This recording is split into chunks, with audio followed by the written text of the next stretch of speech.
Samsung challengé, Samsung concurrencé, mais Samsung toujours premier du marché de la téléphonie mobile. Salut à tous, c'est Omar de Frandroid et aujourd'hui on va parler du Galaxy S10. Pourquoi? Eh bien tout simplement parce que Samsung, même s'il est de plus en plus menacé par d'autres marques comme Huawei par exemple, eh bien il reste quand même le leader de son secteur. Et le Galaxy S10, comme tous ses prédécesseurs, sera dans l'imaginaire collectif considéré comme le champion d'Android du début de l'année 2019. Dans cette vidéo, on va voir ensemble tout ce que l'on sait sur ce téléphone. C'est parti! Au niveau du design, les amateurs de la gamme Galaxy S ne devraient pas être trop perturbés puisqu'on retrouverait ce style particulier que Samsung cultive depuis le Galaxy S8.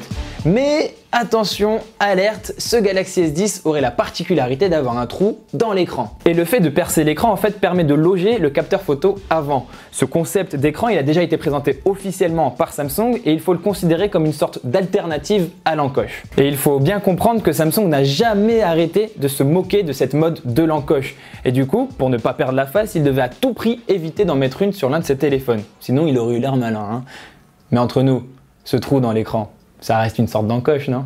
Cet écran percé sur le Galaxy S10 ne devrait pas être la seule nouveauté puisque ce téléphone devrait enfin embarquer un lecteur d'empreintes sous l'écran comme on a déjà pu en voir sur le OnePlus 6T ou le Huawei Mate 20 Pro.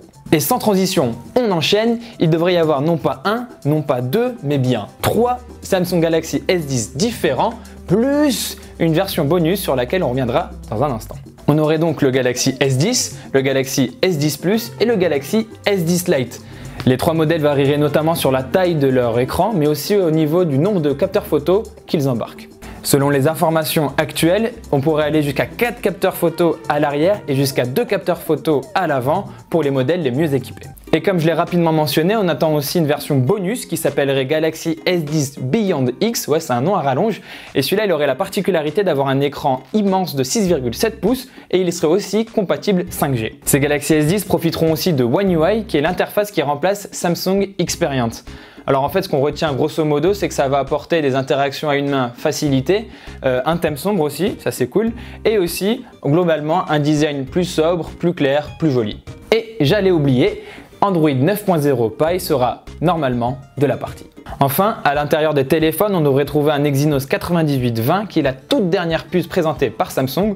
On est dans de l'ultra haut de gamme. Cette puce, normalement, elle devrait être au moins aussi performante que le Kirin 980 qui est déjà très convaincant et qui équipe les Huawei Mate 20 Pro. La présentation officielle du Galaxy S10 est attendue pour fin février à l'occasion du MWC 2019 qui a lieu à Barcelone. Mais pour les plus impatients, il y a déjà évidemment des contrefaçons qui sont commercialisées en Chine. Je vous invite à regarder quelques photos, alors ça ressemblera pas tout à fait à ça, hein, le Galaxy S10, mais ça permet d'avoir une première idée. De toute façon, je vous mets le lien dans la description. Après, n'allez surtout pas essayer de les acheter, ces clones, hein, parce que vous serez quand même bien déçus, même s'ils coûtent sans doute bien moins cher que le Galaxy S10 officiel. Parce que ouais, le prix du Galaxy S10 devrait tourner aux environs de 1000 €, plus ou moins, et ça va dépendre des versions. Voilà, c'est tout pour cette vidéo. Merci de l'avoir regardé jusqu'au bout. Je vous invite à regarder toutes les actualités autour du Samsung Galaxy S10 sur notre site frandroid.com. N'hésitez pas non plus à vous abonner à notre chaîne YouTube. Quant à moi, je vous dis à très vite dans une prochaine vidéo sur Frandroid évidemment.